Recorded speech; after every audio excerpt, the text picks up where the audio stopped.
silent mode so that they do not disturb in between.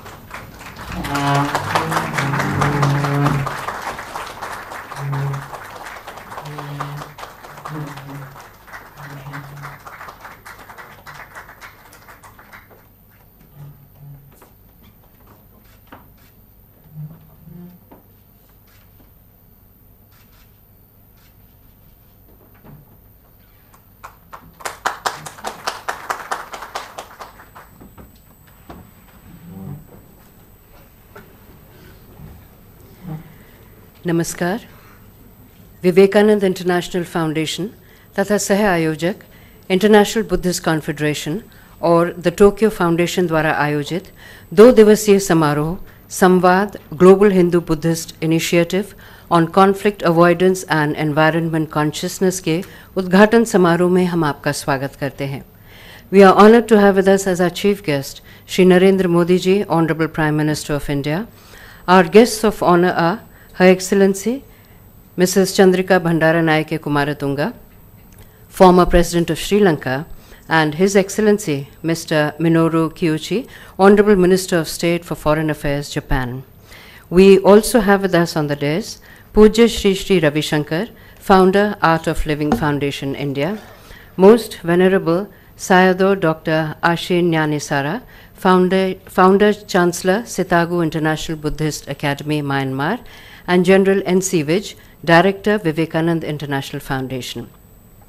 We are also honored to have in our midst Shri Kiren Rijiju, Honorable Minister of State for Home Affairs, Government of India, His Excellency Mr. Lyompo Namge Dorji, Honorable Minister for Finance, Bhutan, His Excellency Mr. Sangajev Bayar-Sokht, Honorable Minister from Mongolia, His Excellency Mr. Kripasur Sherpa, Honorable Minister for Culture, Tourism and Civil Aviation, Nepal, His Excellency Mr. Chuk Phoron, Secretary of State, Kingdom of Cambodia, Venerable Lama Lobsang, Secretary General, International Buddhist Confederation, and Mr. Masahiro Akiyama, President, the Tokyo Foundation, Japan. International Buddhist confederation के secretary general venerable lama Lobsang से निवेदन है कि आप कृपया माननीय प्रधानमंत्री को खादा और स्मारिका भेंट करें।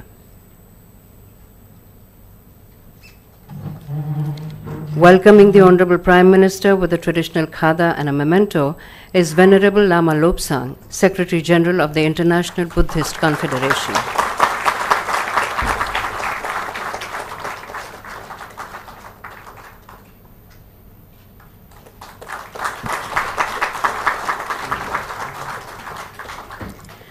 स्वागत भाषण के लिए मैं विवेकानंद इंटरनेशनल फाउंडेशन के निदेशक जनरल N.C. विज को आमंत्रित करती हूँ। May I request General N.C. Vij, Director of the Vivekanand International Foundation, to kindly render the welcome address.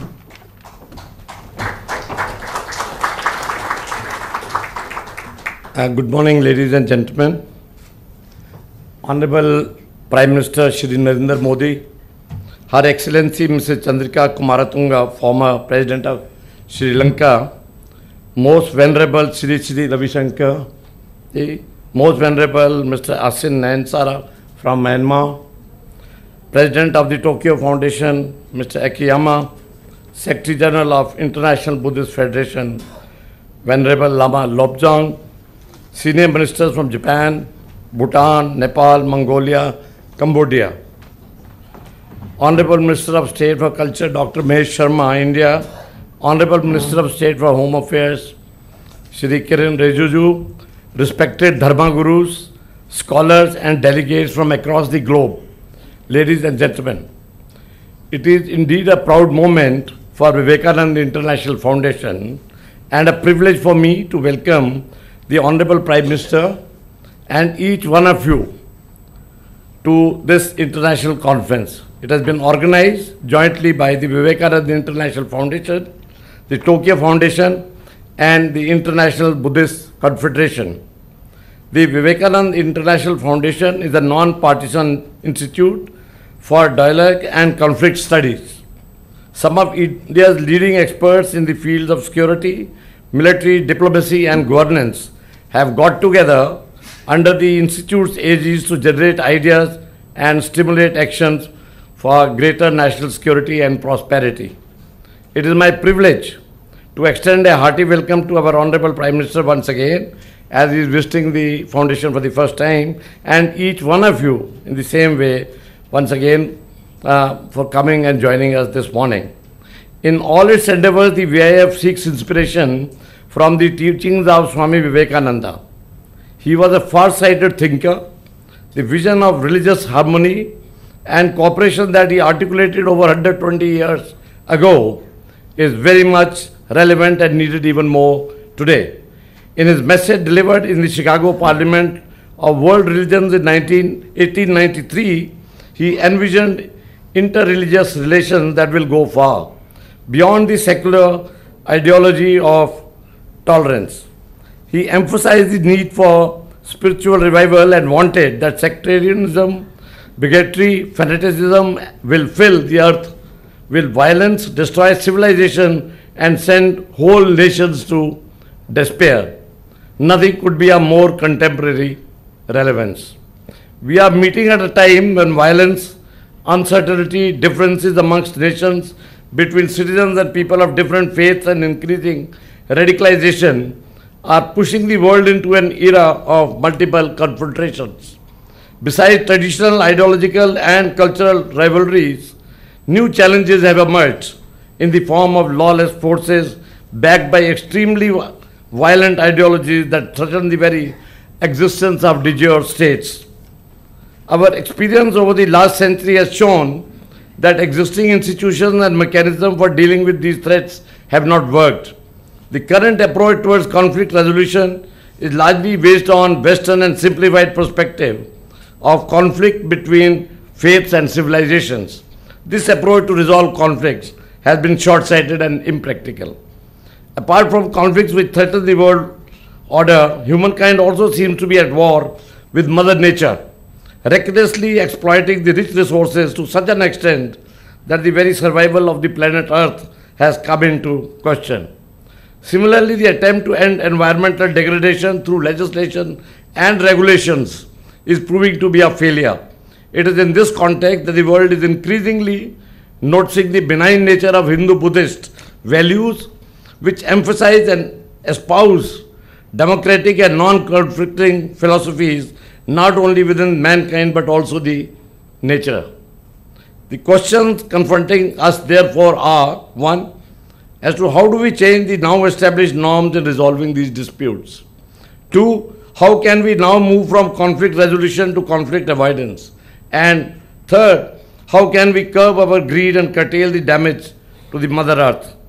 We are fortunate to have amongst us today eminent spiritual leaders, thinkers, scholars, analysts, experts, opinion makers, environment and conservation experts, not only from the Asian countries, but also from Europe and US, attending these 2 days conference.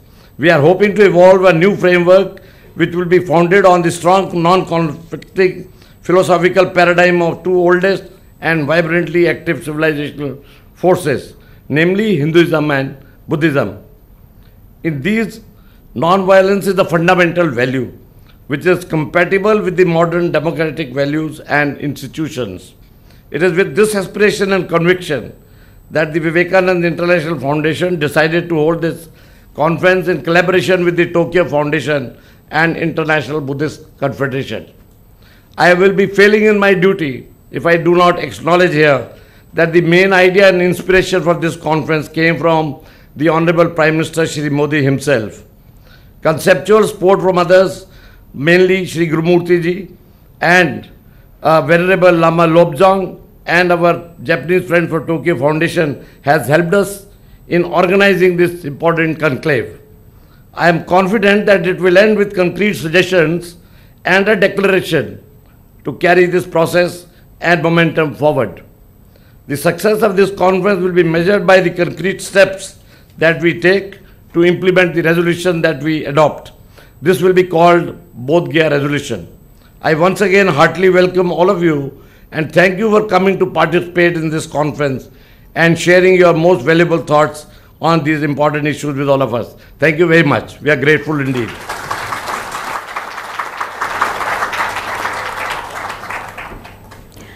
Art of living foundation के संस्थापक पूज्य श्री श्री रविशंकर से निवेदन है कि आप कृपया आशीर्वचन देने के लिए पधारें. मैं रिक्वेस्ट पूज्य Shri Shri Ravishankar, founder art of living foundation India, for his benediction.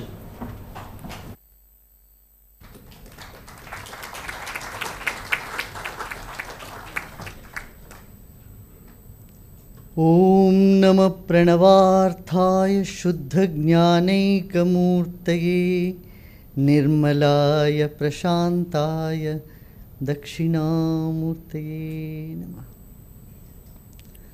Obeisance to the Almighty and my very dear Honorable Prime Minister of India, Shri Narendra Modi ji, Her Excellency Mrs. Chandrika Bandaranaike Kumaratunge, Shri Vij ji of the Vivekananda Foundation, and Honorable Bhikkhus here, Honorable guests, ministers, and dignitaries from various parts, both on the dais and in the audience.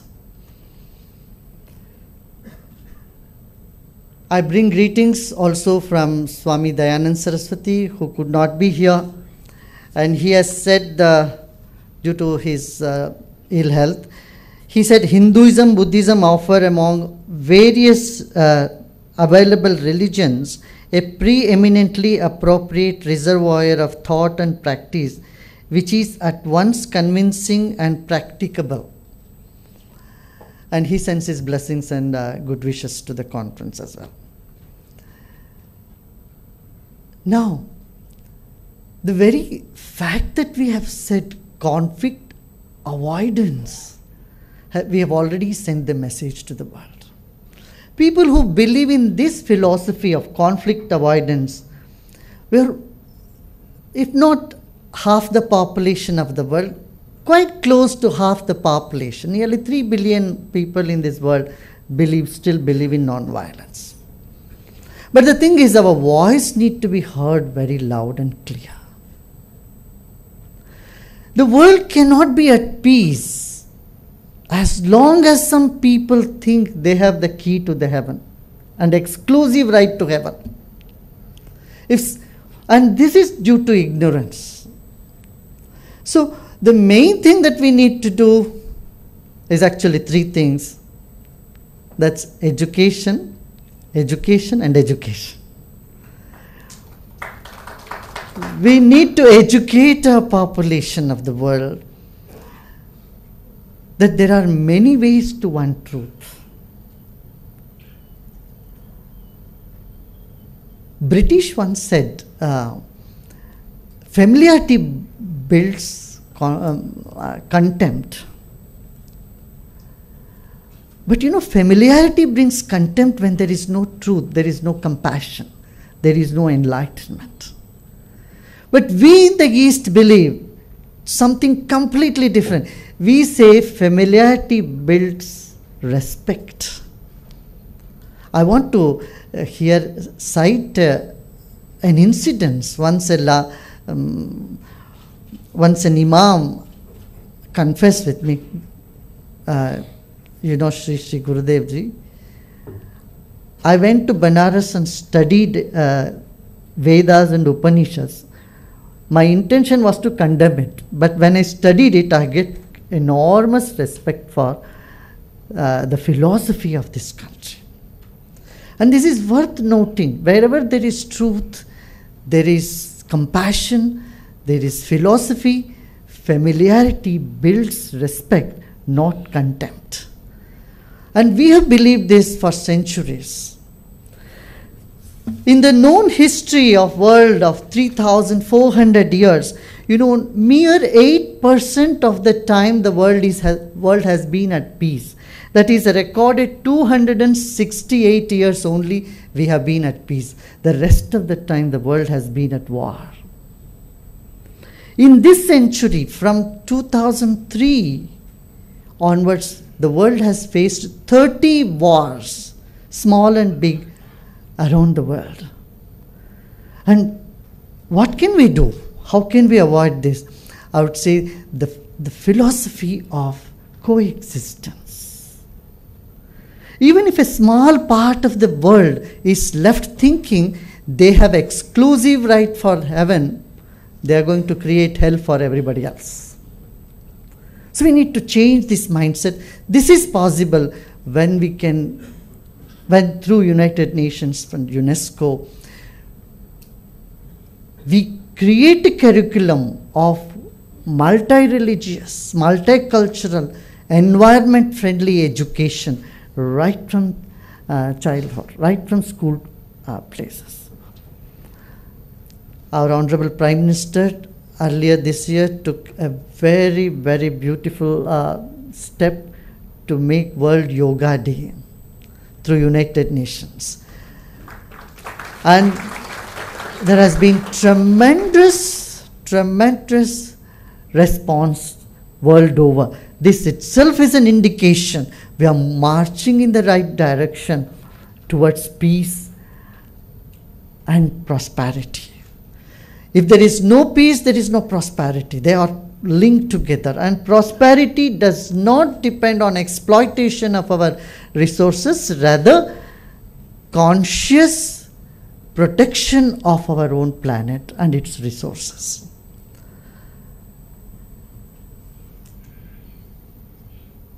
So as I said, we have the power. If we can all unite, we are like a sleeping giant. The Hindu-Buddhist Confederation can contribute in more than one way to the world peace. We have already been doing in small way. Hinduism has taken the path of yoga, and Buddhism has been a co-sponsorer for this, and Buddhism has in many ways expanding compassion throughout the world and establishing its philosophy in developing countries as well as the developed countries have achieved an informal bonding among the people. The democratic values today and value of tolerance, what people call, I don't like the word tolerance, by the way. You know, you tolerate only something which you don't like. Appreciating the diversity. The world is of diverse. It has diversity in every step, and honoring diversity is a speciality of these Eastern philosophies. Among the 10 religions of the world, 6 from the Far East, East and Far East, have never been in conflict with each other. I would like to end this with one incident I would like to remember here. Once President Nixon of USA went to Japan, and he wanted to meet the religious leaders. On one of his side was a Shinto priest, another side was a Zen Buddhist monk. So he turned to the Buddhist monk and asked him, what is the percentage of Buddhism in Japan? He said 80%. And then he turned to the Shinto priest and asked him, what's the percentage of Shintoist in Japan? He said 80%. And the president got so confused. How is it possible? And both the priests looked at each other and they smiled. So we have same thing here in India, the Jains and the Buddhists and the Hindu, we have all been in such a beautiful amalgamation of peaceful coexistence. Even today, Hindus in every home, when they take Sankalpa or any puja begins with Bauddhavatare, Ramakshetre, Prabhuadi Shakti Samvatsarana Madhye. So we definitely take Buddha as part of the Hindu tradition, as one of the avatars. And without the word of Buddha, even no religious ceremonies begins here in India. Similarly, in the Buddhist prayer, I know you have the word says, Rakhantu Sabudevata. In every prayer you said, Rakhantu Sabudevta, let all the gods and goddesses protect us. So there is such a beautiful example that the world can draw from this coagulation of ideas, philosophy and plans. Only thing is we need to be much loud and clear to the world. The voice of peace must rise above the voice of hatred and violence. Thank you very much. Om Shanti.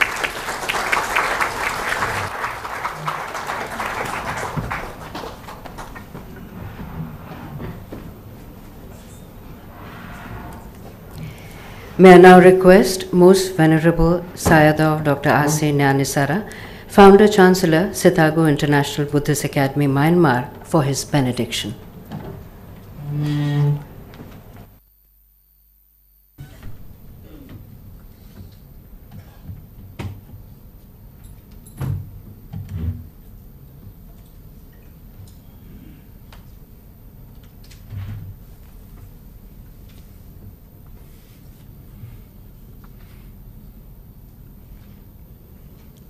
Good morning.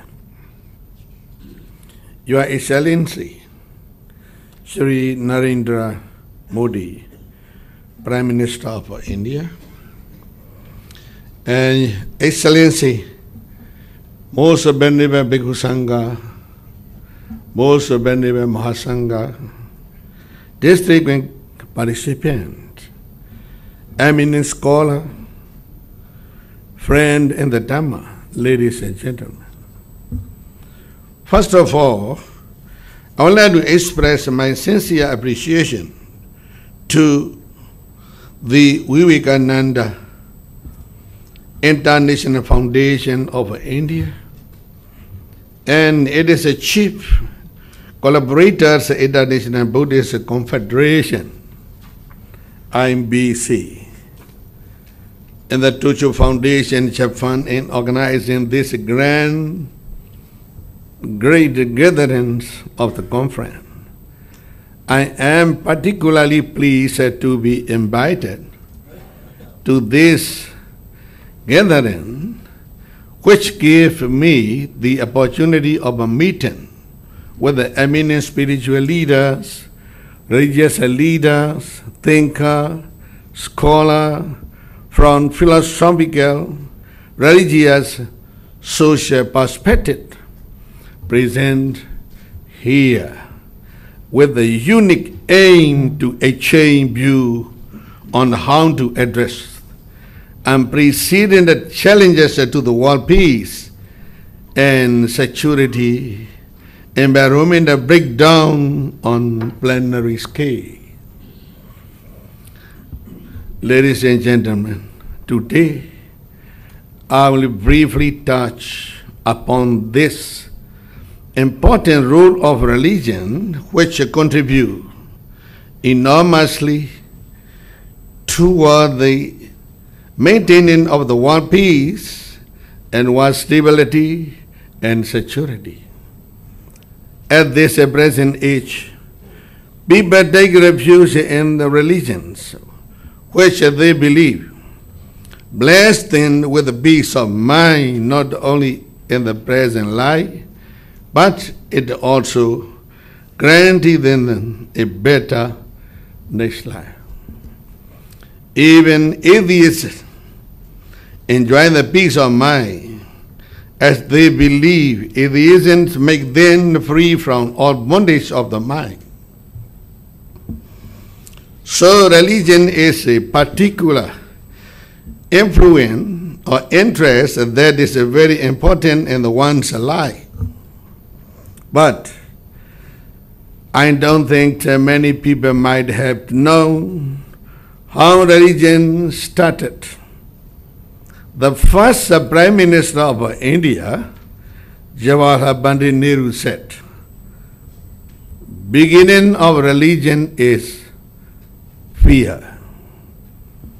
Fear originated religion. Buddha said the same thing, that the people of our earliest history, when threatened with the danger, go to many a refuge. According to the Buddha, people who live in fear of darkness at the night took refuge in the moon and the sun, with which light they could vanish fear out of their mind. Likewise, forests and mountain became safe refuge for those who had fear at the time of stormy weather. Some islets became refuge for the sea traveler when facing with the ideal tidal waves. Ancient historical records are evident that the fear was the root cause of such a variety of the worship, ranging from the heavenly bodies such as the sun, the moon, and the constellation, and lifeless body like a forest and mountain, to living beings such as dragon and mighty bird, eagle, etc. Such a kind of worship brought the people peace of the mind, as they could remove their fear to certain level. Ladies and gentlemen, Hinduism, which is one of the four major religions of today, started from the Indus Valley in India. It is worshipped for Brahma, a being superior to men and deity, inhabiting the higher celestial plane. Four sublime state of the mind and Hinduism via resembling to the four noble avoidance expounded by the Buddha. Mahavira, founder of Jainism, taught non-violent ahimsa theory. Jesus Christ emphasized loving kindness and compassion. Leaders of the different religions gave their lecture under different topics, but I believe common essence can be deducted from their teaching. Ladies and gentlemen, Your Excellency, most Venerable Mahasangha, I would like to tell you one example. People are familiar with the name of some famous river of the world, like Ganga, Yamuna in India, Nile in Egypt, Rhine in Europe, Mississippi in the USA, Mekong in Southeast Asia. They are different in their superficial level, but the water in them has the same characteristic that help anyone to be free from body impurity, quench his thirst. It brightens and none, no discrimination, and so also is the Ayavadi, longest river in our country, Myanmar, water of which has the same characteristic. Thus, we must accept unity and diversity concept. Work on this. We should not to dispute for superficial level. Different religions stood as a safe refuge for the people of the olden time, as they could remove their fear to a certain degree, but role of religion has a decline at this present age. People in some part of the world are living in the fear due to religious conflict caused by some religious extreme. Any extremism, any extremist, economic extreme, political extreme, religious extreme, racial extreme, does not bring good and peace to the world. It is the people. They pose a grave threat to our human society. I will here like to take the opportunity to condemn all forms of threat posed by various extremists. At the same time, I extremely honestly ask all of religious leaders of the different religion to teach their followers essence of a respective religion so that they will be able to walk on the middle path free from any extreme. I believe every religion has its outer shell and inner core. One religion can be different from the other in outer shell, like a river, with a different name, but they have the same essence and inner core. Like the common characteristic of the water, if all the religious leaders are successful in teaching their followers to be correctly imbued with the essence of respective religion, follow them accordingly, we are sure to walk together on the common way of peace and stability of the world. Ladies and gentlemen, today the minds of the people are filled with extreme greed and anger. This is the root cause of a conflict and war, pervaded almost everywhere. The world is badly in need of peace. This situation is demanding that we religious leaders exert our all-out effort in disseminating the essence of religion to our followers, so that they will be able to keep themselves away from too extreme greed and anger, that will fulfill their aspiration of a peace. Every religion has a water-like essence, such as loving kindness, compassion, tolerance, non-violence, morality, concentration, and wisdom. They are the common ground on which we can enjoy peacefully coexisting, and also the common highway on which we have to walk together. I am pleased to introduce you to the core essence of Buddha's teaching, that one who wants to achieve truth, peace, must take the middle path, free from too extreme greed and anger. These two extreme cause a never-ending conflict, never ending the fighting, never bringing the peace to us.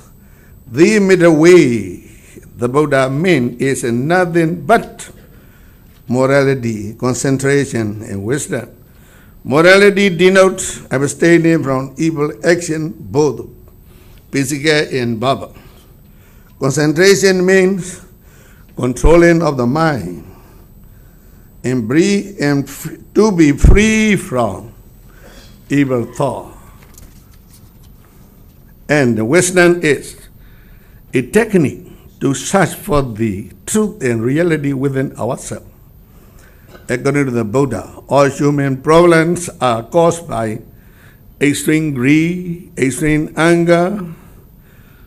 On the contrary, controlling these extremes is the path leading to the peace. This is a noble truth the Buddha taught. It is a universal truth. I believe whosoever taught this, the Buddha or Jinnah or Jesus or anyone, it is all the same. Mahatma Gandhi, independent architects of India, also said, there is nothing new to teach in this world but truth. Ladies and gentlemen, I would like to conclude by wishing the people would solve all human problems with the power of loving kindness and truth. May all truth and peace prevail in every corner of the world. Thank you all.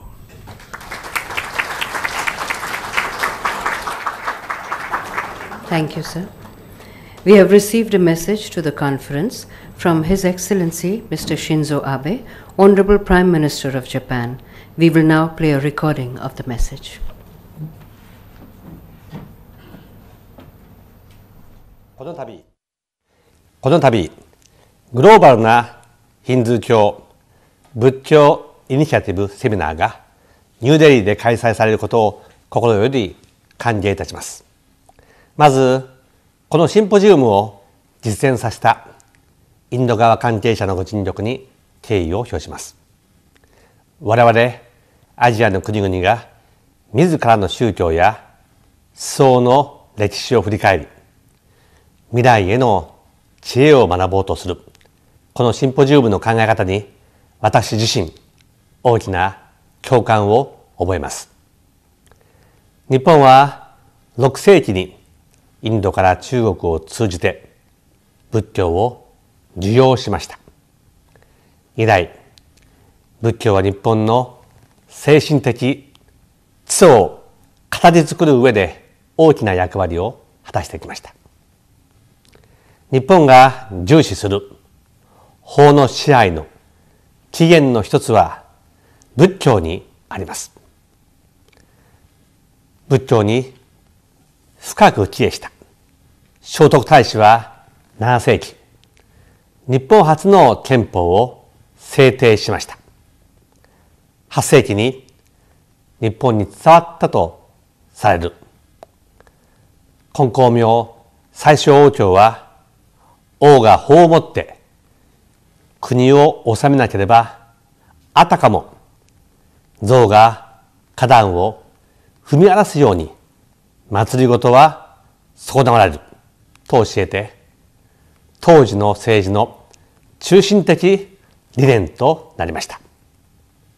日本に法の支配が根付いているのは、仏教を通じ古くから法の支配と同じ考え方が根付いていったからと言えます。こうした考え方はインド哲学のダルマにも見出すことができます。自由、民主主義、基本的人権の尊重、紛争の平和的解決。これらはアジアにおける宗教や思想に内在した我々の精神的基礎に共通している普遍的価値です。もう一つのアジアの特徴は多様性を認め合う寛容の精神です。アジアには仏教、ヒンドゥー教の慈悲があり、儒教の仁があり、イスラム教の友愛があります。精神の高みに至る道は一つではない。ビベーカーナンダはそう説きました。多様性は弱さではなく創造性の母です。最後に、このシンポジウムにおいて普遍的価値と多様性に基づいたアジア、そして世界の秩序の在り方につき有意義な議論が行われることを心より記念し、私のお祝いのメッセージといたします。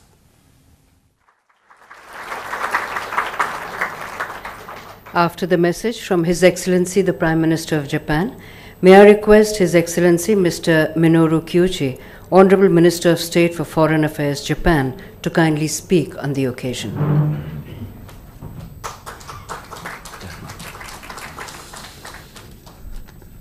Your Excellency, Honorable Prime Minister Modi, General Vij, Director of Vivekananda International Foundation, representatives of the International Buddhist Confederation, representatives of the Tokyo Foundation, Excellencies, distinguished guests, ladies and gentlemen.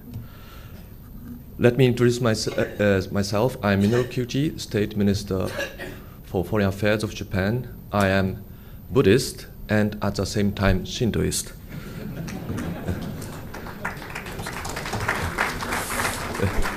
First of all, I would like to thank the people of India who have worked hard for this important symposium today. And I also would like to offer my sincere respect for their great efforts to make this happen. It is a great honor and privilege for me to be here on behalf of Prime Minister Shinzo Abe, who found himself unable to attend due to inescapable parliamentary duties in Japan. As Prime Minister Abe said in his video message, ideas such as freedom, democracy, the respect for fundamental human rights, and the peaceful settlement of conflicts have been part of Asian religions and thought since ancient times. This symposium offers a golden opportunity to take a fresh look at their origins and roles in human society and discuss their meanings for the future. This can give us extremely important insights into the future of not only the Asian region, but also the whole world. From time immemorial, Asia has given birth to and adopted many philosophies.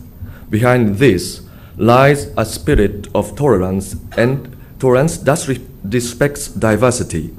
I believe this very spirit of tolerance constitutes the fertile ground that nurtures democracy in Asia. It is a shared historic asset we should be proud of. Today, our Indian friends have created a valuable opportunity for us to discuss this important theme. I will take the fruits of today's discussions back to Japan and put them to good use for a better future. Thank you. India's growth and dynamism are so strong as to become the engine for Asia and even the whole world.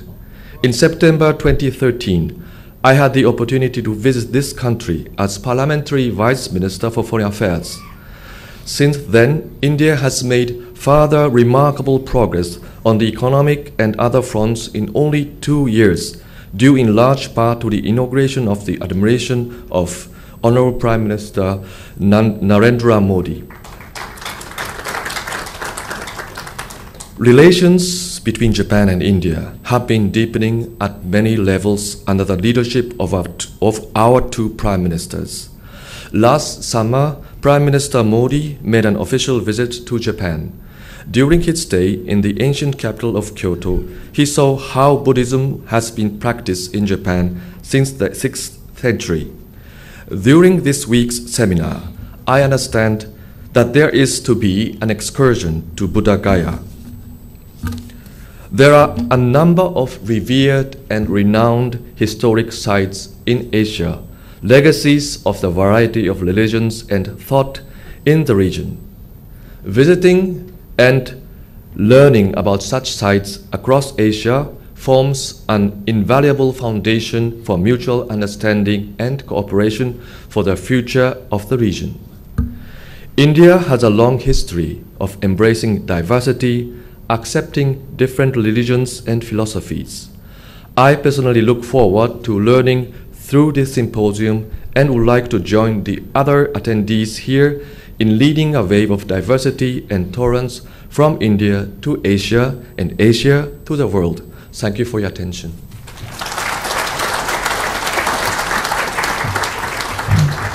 Thank you, Your Excellency.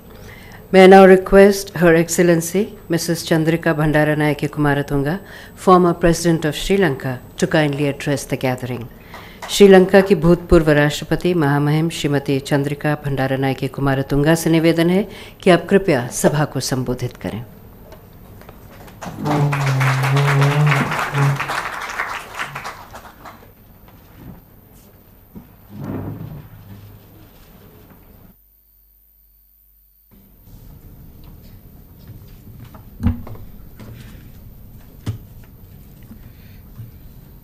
Your Excellency Prime Minister Narendra Modi, Puja Sri Sri Ravi Shankar, Most Venerable Dr. Ashin Jnanisara, and most venerable leaders of the Buddhist and Hindu clergy,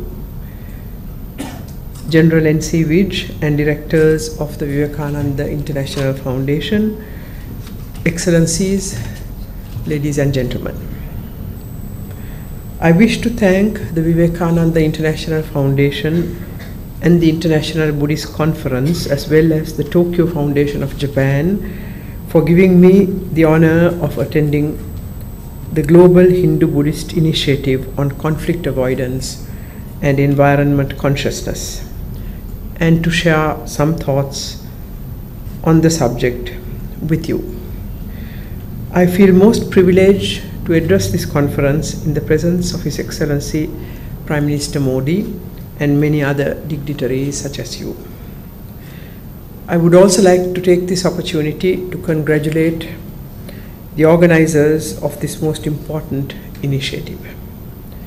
This conference is a most fitting tribute to Swami Vivekananda, whose vision was one of alleviating poverty and suffering of the masses by giving them secular knowledge to improve their economic condition, as well as spiritual knowledge to strengthen them morally. Education was the tool he wished to employ for this purpose. He founded the Ramakrishna Mission to set in motion the machinery to bring the noblest ideas to the doorstep of the poorest and the meanest. This conference has set itself the noble ideal of spreading the message of understanding, harmony, and peace based on the teachings of Buddhism and Hinduism and its great proponents such as Swami Vivekananda. This is a praiseworthy enterprise, which I truly hope will help infuse spiritualism and ethical behavior to our world, which is presently lost and groping in the deserts of extreme materialism and the insatiable thirst for selfish gratification. You have set yourself the task of addressing the threats and challenges to world peace and to the environment, with a special focus on challenges posed by extremist ideologies supported by lawless groups that challenge states and the rule of law. Secondly, you wish to also address global ecological degradation. On the subject of conflict avoidance, you state that you wish to look at possible solutions based on democratic structures and the philosophies of Hinduism and Buddhism to combine non-conflictual philosophies with democratic values and practices.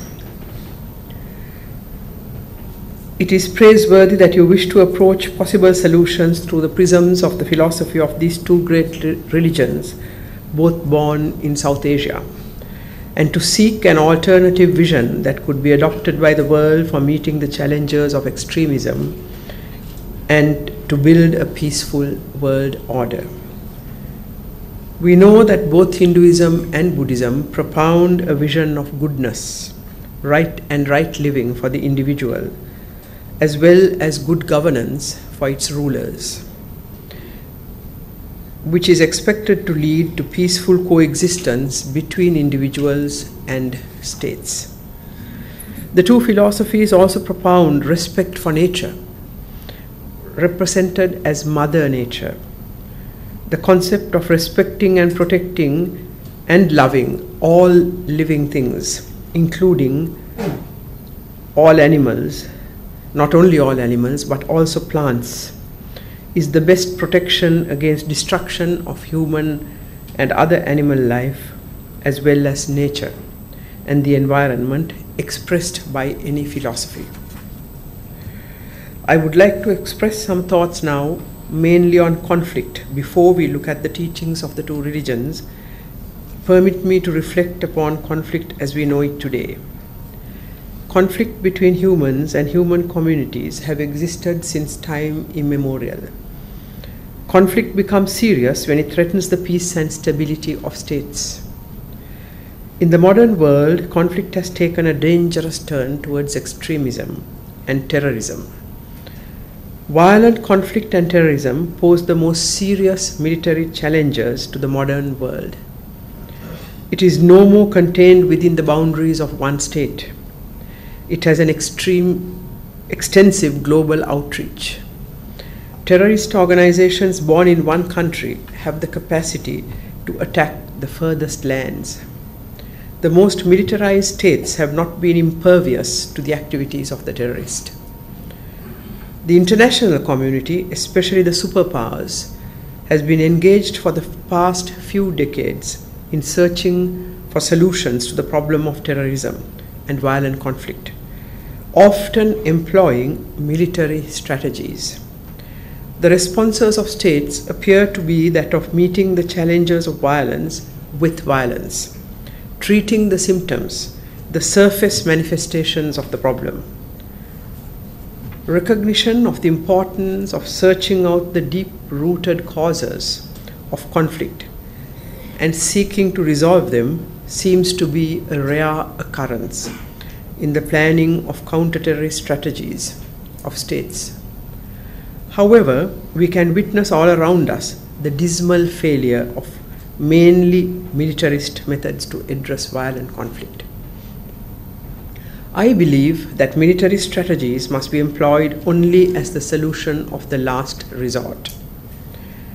The deep-rooted causes of each conflict must be understood and managed. This will no doubt take time and involve complex operations. However, it is such a holistic approach that has proved to finally overcome violent protest and conflict in a durable manner. In the post-colonial and especially post-Cold War eras, the subject of conflict has moved from territorial or land issues to that of identity, as defined by race, language, religion, caste, and ideology. Identity-based conflicts are complex and prove difficult to manage, as they are so emotionally charged, combining perceptions of inequality and discrimination in several spheres.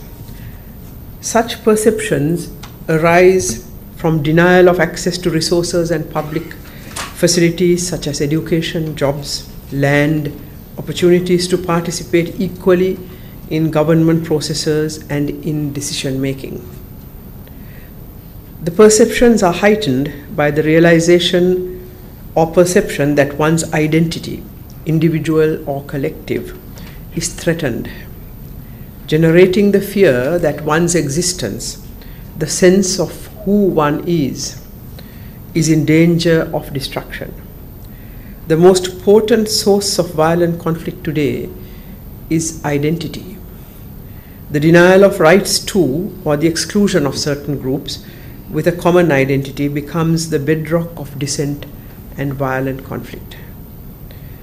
History demonstrates that exclusion and inequality between different groups has been the major cause of intra-national conflict. Perceived injustice, as well as frustration and despair caused by continued social marginalization, economic deprivation, and political defeat, has been known to result in violence. It has been said that, I quote, "Young hope betrayed transforms itself into bombs." The continued existence of inequality gives rise to violence and even terrorism, that most dehumanizing phenomenon of our times. Economic regression and political instability follows. Economic development is no doubt the priority requirement for addressing the challenges of poverty and deprivation, but it is only one part of the solution. Most developing economies have today attained accelerated growth and development. However, hundreds of millions of our citizens have been left behind, continuing to live under conditions of extreme poverty, and are even becoming poorer today than before. They remain marginalized, while the benefits of economic growth are enjoyed by a relatively small number of the privileged classes. inequality suffered by an ever-increasing number of our peoples cause frustration and anger. They are no more willing to tolerate inequalities. We need to adopt a holistic plan of action which will encompass the socio-political aspects of the problem as well as the economic ones. All those communities which have been excluded must be included as equal partners, having equal rights in the economic, social, and political spheres. In formulating policies for development, an inclusive approach is required so that the benefits of growth reach the disadvantaged and they are included in the planning and implementation of the programs. We can see around us that when all communities living within a state are guaranteed equal opportunities and their separate identities are respected and given free expression, they will become a productive, vibrant part of the state, celebrating the richness of its diversity while building a united, strong, and stable country. Such societies are called shared or inclusive societies. The contrary instance is where differences among diverse communities living within a country have been exacerbated by rulers to their advantage.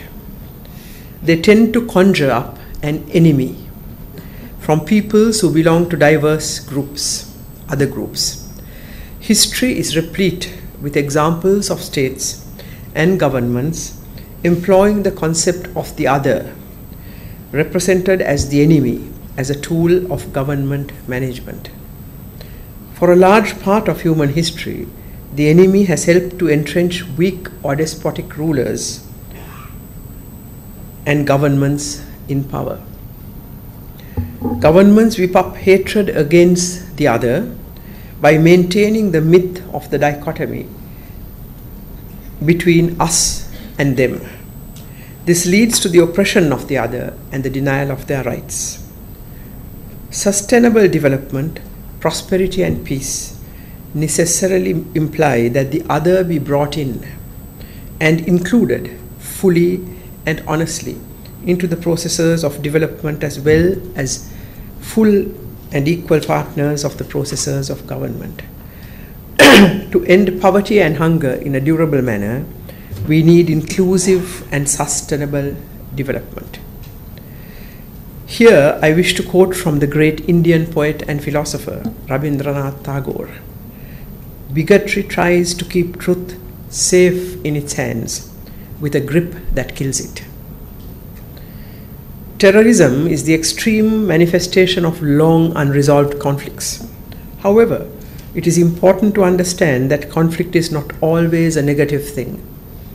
Conflict is the result of interaction between different and opposing aspirations and goals, and is a place where disputes are processed.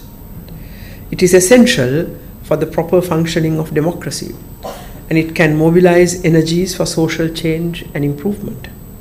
Conflict becomes negative and destructive when its expression takes a violent form. Democratic governments permit disputes to be expressed and respond to them. Democracy can operate as a platform for conflict management if the right tools are employed. What is required is not to suppress nor resolve conflict, but to manage them. The root causes must be alleviated. Permit me now to propose to examine briefly the teachings of Buddhism regarding conflict and its management. Forgive me if I focus mainly on Buddhist philosophy with regard to this question, as this is what I am most familiar with, and I am certain that many other speakers during this conference will speak on the teachings of the Vedas and the Hindu philosophy. The fundamental basis of Buddhism is the achievement of individual contentment through a clear understanding of the human situation. It states that happy and contented citizens give rise to peaceful coexistence between communities and thereby to peace in states. Buddhism enumerates in great detail how this can be achieved. Let us look at a few such instances. First, the Buddha preached in the Vasetta Sutta of Sutta Nipata that all humans are born equal in terms of biological indivisibility. The human mind is given a most important focus, and it is stated that the mind can be developed to reach great heights. In the Vatupama Sutta, it is preached that ignorance or avidya pollutes the mind and can cause conflict and distress to the individual. 3 root causes are said to be the basis of conflict: craving, lobha; hatred, dosa; and delusion, moha. 16 subclasses of these three causes are also enumerated, such as envy, hypocrisy, arrogance, and so on. These are said to lead to evil deeds, such as killing, stealing, slander, using harsh words against others, adultery, and so on, which in turn lead to conflict of various types. Then the Buddha has also preached at length to rulers, Lichavin, on the importance of good governance. He states that democratic rulers should follow 7 principles of good governance, and that good policies adopted by rulers will avoid agitation by citizens and thereby avoid conflict. Good governance gives rise to elimination of poverty and grants basic needs to and rights to the people, as preached in the Kutadanta Sutta. This in turn leads to a contented citizenry and a stable and peaceful state. Such a state would be democratic, pluralist, and inclusivist, binding together people of diverse communities into one united nation. It is of interest also to note the teachings of the Buddha on the resolution or avoidance of conflict. He states that conflict originates in the mind and is expressed in action and speech. Communication is a powerful means of conflict resolution. However, it needs to be done gently, using kind words, and also that the listener must be in a sound physical and mental state. A hungry or sick person or someone in mental anguish cannot understand advice given to him or her. The story of Kisa Gotami in verse 114 of the Dhammapadattakata is an apt illustration of this. Kisa Gotami, suffering from utmost anguish due to the death of her child, came to the Buddha requesting advice. The Buddha kept postponing giving her advice, awaiting the right time until her grief had lessened, to explain to her the unpleasant truth that death is universal and inevitable, in order to help her to gain wisdom and thereby lessen her grief. Hence, even the truth must be communicated in terms that are acceptable to the listener, and not in those that anger him, and also must be done at the most conflict. The types of words that should be spoken are given in detail in the Abhaya Rajakumara Sutta to Prince Abhaya, who sought the Buddha's advice. The Buddha also advises that one who seeks to resolve conflict must focus strongly on the possible outcome of his efforts.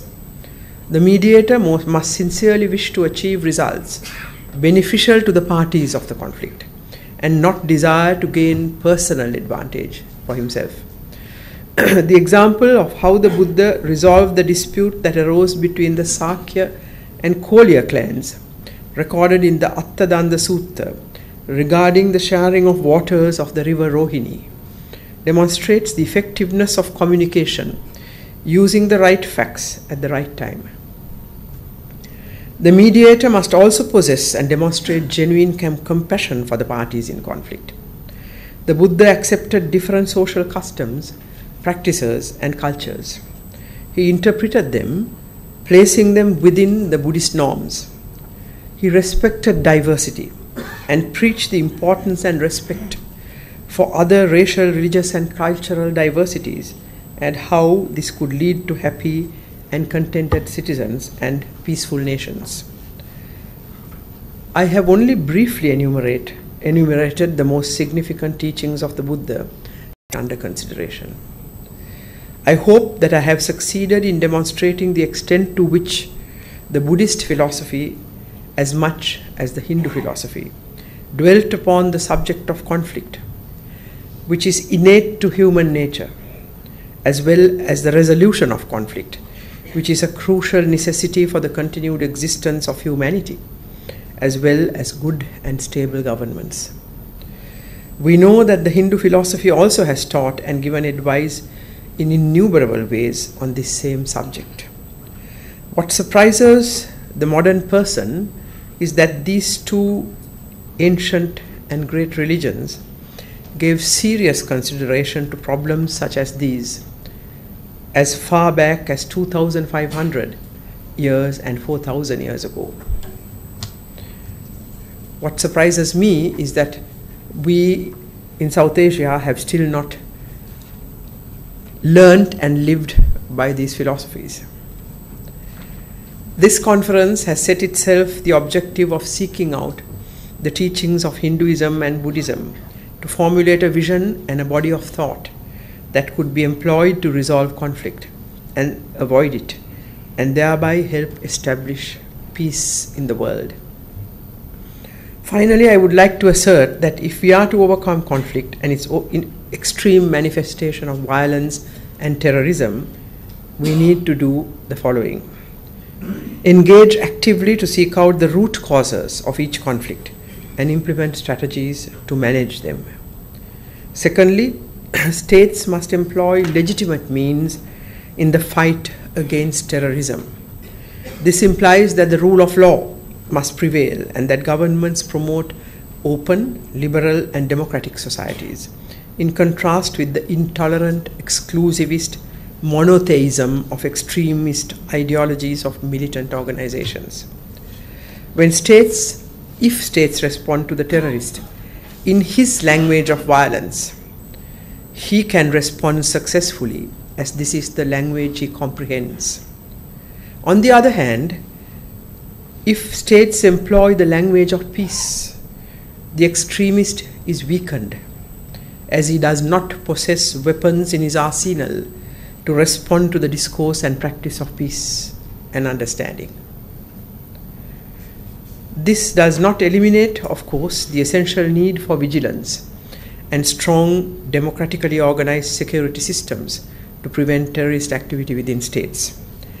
Religious leaders, thinkers, and political leaders must undertake an active discourse on the inexactitudes and the claims of certain militant ideologies and demonstrate to people clearly that all major religious philosophies are accommodating and peaceful ones, and that the various claims by some extremists today about the existence of spiritual kingdoms during the Middle Ages are false. That these so-called spiritual kingdoms were not spiritual but temporal, political states, and that the theory of a spiritual kingdom is a post-modern construction evolving from a revival of certain extremist sects. Finally, the fight against the challenges posed by conflicts and extremism must enter a new phase. Let us abide by the teachings of Hinduism and Buddhism, as well as the other major religious philosophies, and resolve to employ the weapons of understanding, accommodation, discourse, and negotiation rather than military arms. The concepts of loving kindness, brotherhood, understanding, and respect for diversity have formed the very basis of our societies in South Asia.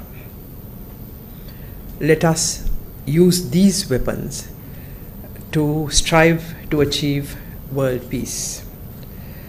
I wish the Global Hindu-Buddhist Initiative great success in its noble enterprise. Thank you.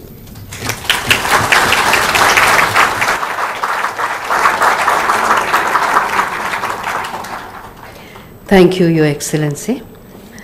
Bharat के प्रधानमंत्री माननीय श्री नरेंद्र मोदी जी से निवेदन है कि आप कृपया आशीर्वचन देते हुए मार्गदर्शन करें। May I request Shri Narendra Modi, Honorable Prime Minister of India, to kindly address the distinguished gathering.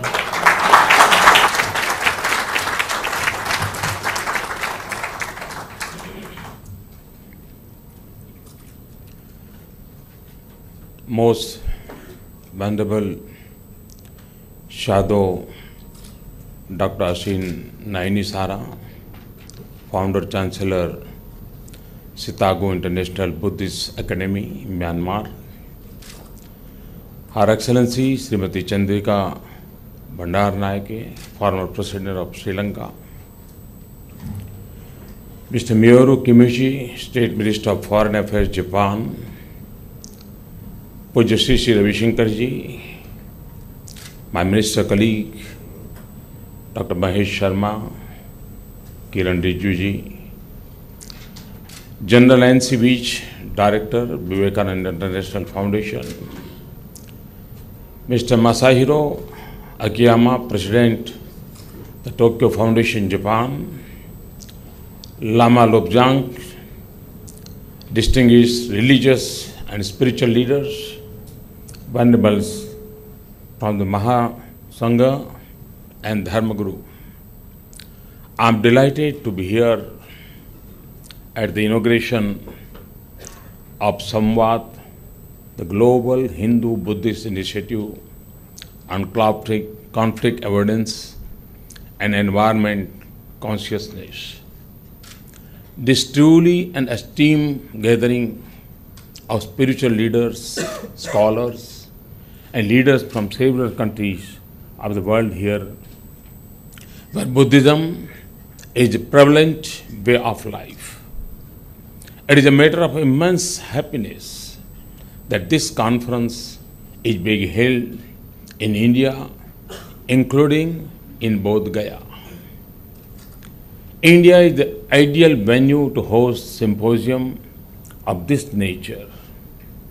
We in India are proud of the fact that it was from this land that Gautam Buddha gave the world the tenets of Buddhism. The life of Gautam Buddha illustrates the power of service, compassion, and most importantly, renunciation. He was born into privileges. The hardship he faced were relatively fewer. Yet, with age grew a distinct consensus about human suffering, about illness, about old age, and about death. He was convinced that material being is at the core, nothing else. The innermost being of man manifests godliness. In a way, he created a faith without God and a faith where divinity is not about looking anywhere outside, but about looking within. In 3 words, Appa Dipo Bhava. Be your own light. Gautam Buddha gave humanity the greatest management lesson. Nothing pained him more than mindless conflict that caused human suffering. Non-violence was integral to his worldview. The message and teachings of Gautam Buddha resonate loudly and clearly with the major themes chosen for this symposium, the themes of avoiding conflicts, moving towards environmental consciousness, and a concept of free and frank dialogue. The 3 themes may appear independent, but they are not mutually exclusive. In fact, they are mutually dependent and supportive. The conflict in the first theme is among humans, religions, communities, and nation states, also between non-state actors and states and even the world. Intolerant non-state actors now control large territories where they are unleashing barbaric violence on innocent people. The second conflict is between nature and man, between nature and development, and also between nature and science. These types of conflicts call for dialogue to bring about conflict avoidance, not just give and take conflict resolution, negotiations as what is happening today. Ethical values of personal restraint in consumption and environmental consciousness are deeply rooted in Asian philosophical traditions, especially in Hinduism and Buddhism. Buddhism, along with other faiths such as Confucianism, Taoism, Shintoism, has undertaken great responsibility to protect the environment. Hinduism and Buddhism, with their well-defined treatises on Mother Earth, can help examine the changes in approach that need to be made. Climate change is a pressing global challenge. It calls for a collective human action and a comprehensive response. In India, faith and nature have had a deep link since ancient times. Buddhism and environment are deeply correlated. The Buddhist tradition, in all of its historical and cultural manifestation, encourages greater identification with the natural world because from a Buddhist perspective, nothing has a separate existence. The impurities in the environment affect the mind, and the impurities of mind also pollute the environment. In order to purify the environment, we have to purify the mind. The eco-crisis, in fact, is a reflection of imbalance of mind.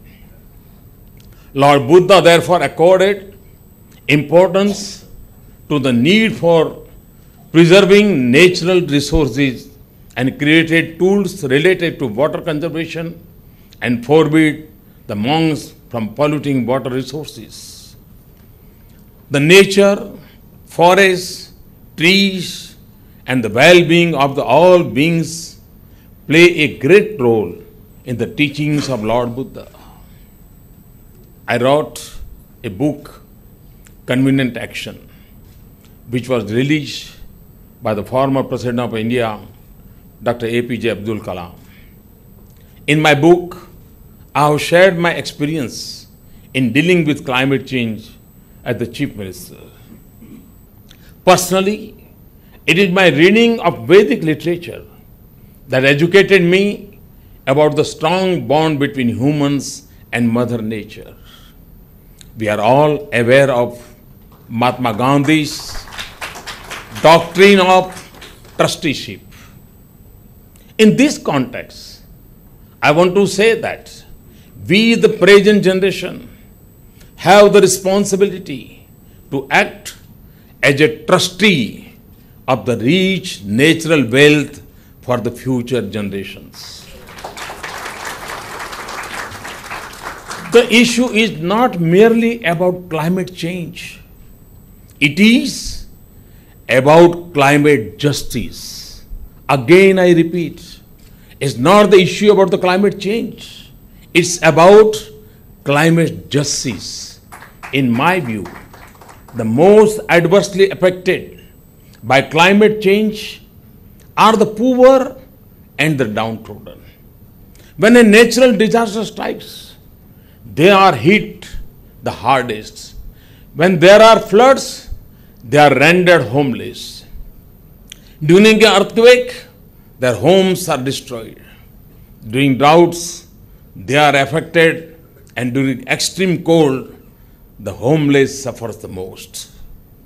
We can't let climate change keep affecting people in this manner, which is why I believe that this course must shift focus from climate change to climate justice. The third theme, promotion of dialogue, calls for a shift from ideological approach to a philosophic one. Without proper dialogue, neither of the two themes of conflict avoidance is possible or workable. The severe limitation in our conflict resolution mechanism are becoming more and more obvious. We need significant collective and strategic effort to prevent bloodshed and violence. It is thus no surprise that the world is taking note of Buddhism. This is also a recognition of the historical Asian traditions and values which can be used to shift the paradigm to conflict avoidance, to move from the path of ideology to philosophy. The essence of the entire concept of this conference, including the first two themes, conflict avoidance and environmental consciousness, is contained in the dialogue part of it, which calls for a shift from the them versus us ideological approach to philosophic approach. It is necessary to inform the world about the need to shift from ideology to philosophy. When I spoke at the United Nations last year, I briefly mentioned that the world needs to shift from ideological approach to philosophic approach. A day later, when I addressed the Council for Foreign Relations, I expanded on this concept a little more. The essence of philosophy is that it is not a closed thought, while ideology is a closed one. So philosophy not only allows dialogue, but it is perpetual search of truth through dialogue. The entire Upanishad literature is a compilation of dialogue. Ideologies which close the gates for dialogue have the propensity for violence, while philosophy seeks to avoid it through dialogue. Thus, Hindu and Buddhist religions are in the sense more philosophies and not just belief system. It is my firm belief that the solution to the problem lies in dialogue.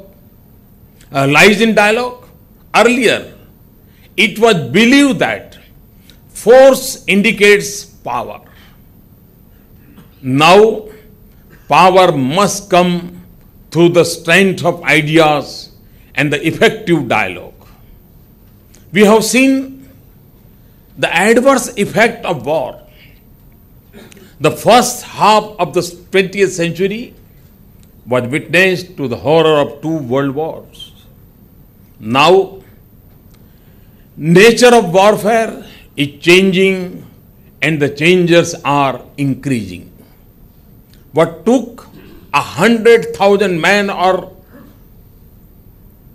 prolonged battle can now happen through the click of a button in a span of minutes. All of us here have a cardinal duty to ensure that our future generations lead a life of peace, dignity, and mutual respect. We need to show the seeds of a conflict-free world, and in this endeavor, faiths of Buddhism and Hinduism have a great contribution. When we talk about dialogue, what kind of dialogue should it be? It is dialogue which produces no anger or retribution. One of the greatest examples of such dialogue was the one between Adi Shankar and Mandan Mishra. It is worth recalling and describing this ancient example for our modern times. Adi Shankar, a Vedantic, who did not give high marks for rituals, was a young man, while Mandan Mishra was an elderly scholar and high ritualist who believed in animal sacrifice also. Adi Shankar wanted to establish through dialogue and debate with the highest authority on ritualism, and that rituals were not necessary for attaining mukti, while Mandan Mishra wanted to prove that Shankar was wrong in dismissing rituals. This was how, in ancient India, debates on sensitive issues between scholars avoided such issues being settled in streets. Adi Shankar and Mandan Mishra held a debate and Shankar won. But the more important point is not the debate itself, but how was the debate conducted. It is a fascinating story that will remain one of the highest forms of debate for all times for humanity. It was agreed that if Mandan Mishra lost, he would cease to be householder, Grostha Dharma, and accept sannyas. If Adi Shankar lost, he would give up his sannyas and marry and settle down householder, Grastha life. Mandan Mishra, a high scholar, offered to Adi Shankar, who was young, and therefore Mishra considered unequal to choose a referee of his choice. Adi Shankar chose Mandan Mishra's wife, a scholar herself, as the referee. If Mandan Mishra lost, she would lose her husband. But see what she did. She asked both Shankar and Mandan Mishra to wear fresh garlands and then begin the debate, and said that the one whose garland loses its freshness would be declared as the loser. Why? Because if one gets angry, the body will develop heat, and as a result, the garland flowers will lose their freshness in that heat. Anger within is a sign of defeat. On this logic, Mandan Mishra was declared as having lost the debate, and he accepted sannyas and became disciple of Shankar. This demonstrates the vitality of dialogue, and that too, dialogue without anger and conflict. Today, in this August gathering, we are people of different nationalities, with different lifestyles, but what binds us is the fact that the roots of our civilization are even shared philosophies, history, and heritage. Buddhism and Buddhist heritage have been a uniting and binding factor. They say that this century is going to be an Asian century. I am very clear that without embracing the path of ideals shown by Gautam Buddha, this century cannot be the Asian century. I see Lord Buddha doing to our collective spiritual well-being, what global trade did to our collective economic well-being, and the digital internet did to our collective intellectual well-being.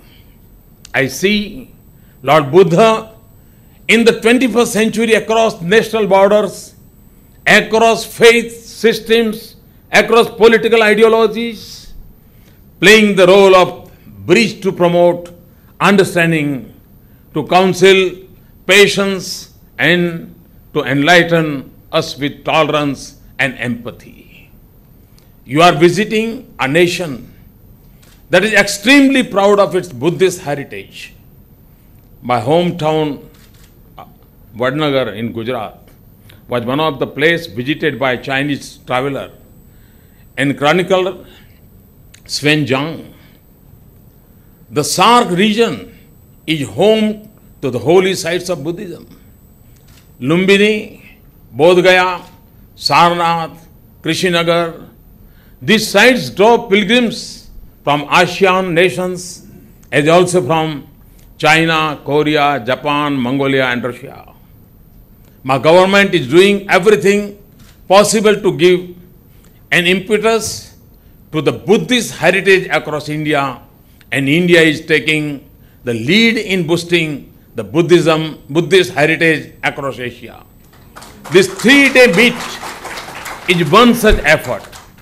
I hope the next 3 days are full of vibrant and rich discussions, and we are able to sit together and think about the way ahead towards peace, conflict resolution, and a clean and green world. I look forward to seeing you in Bodh Gaya the day after. Thank you very much. Thank you.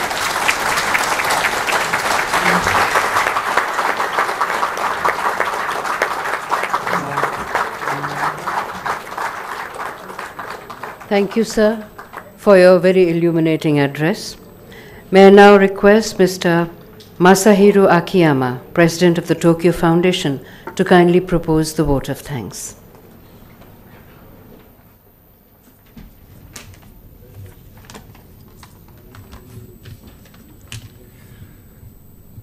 His Excellency, Honorable Prime Minister, General Vizi, and Venerable Lama Lobsang, all distinguished guests, ladies and gentlemen.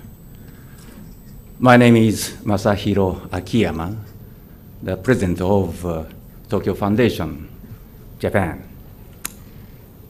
We are very privileged and honored to collaborate with Vivekananda International Foundation and the International Buddhism Federation in organizing this conference, featuring many illustrious speakers on a unique but very important theme.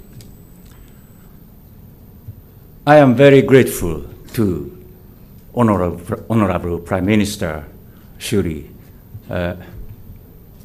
Modi for his marvelous opening remarks and for his opportunity to be engaged in this conference by this today. Your visit to our country, Japan, in August last year brought a big impact on Japanese people. I remember well having great difficulty entering the big conference hall at the Hotel Okra in Tokyo, where the Prime Minister Modi gave a public speech on Indo-Japan economic ties, as it was crowded with a lot of Japanese business people, some of whom were unable to enter. Today, I am very happy to be able to listen to your remarks in so close range. This conference is being held under a strong initiative taken by prime ministers of both Japan and India. I understand that Prime Minister Modi and Prime Minister Abe had a lively conversation on Buddhism, our shared Asian values and democracy, especially as Prime Minister Modi first visited or first viewed many Buddhist temples and statues in Kyoto on his trip to Japan. Today's conference is the first of two that will focus on the Buddhism and Asian common tradition. The second one will be held in Tokyo early next year, to be organized by my foundation, the Tokyo Foundation, in collaboration with Vivekananda International Federation, International Foundation, and other institutes. The topics we will be exploring are very, very interesting, not only from the political prospects, but also, of course, academic and philosophical viewpoint as well. Finally, again, I'd like to express my warm, great gratitude to Honorable Prime Minister Modi for the opportunity to engage in what should be said, very interesting dialogue, and of course for his inspiring remarks. And also I appreciate that all guests, distinguished guests, provided us the marvelous remarks and activities. Thank you very much, all of you, for your attention, and I by myself look forward to enjoying the conversation in the conference over the next few days. Thank you.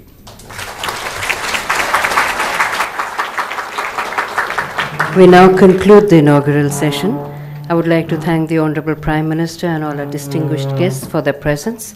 There will now be a photo session of the speakers, chairs, co-chairs, and guests on the dais with the Honorable Prime Minister. While the photo session is on, may I request you all to kindly remain seated.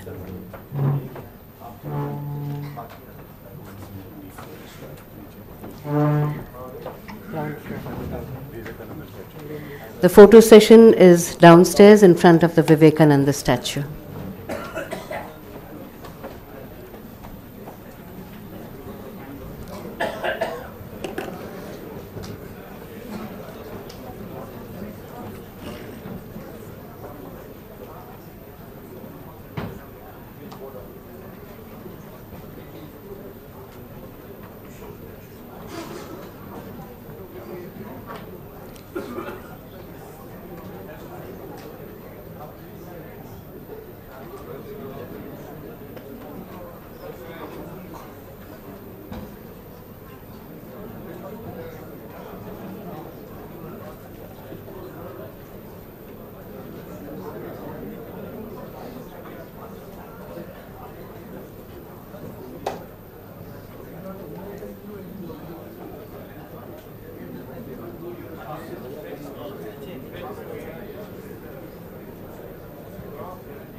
Yes.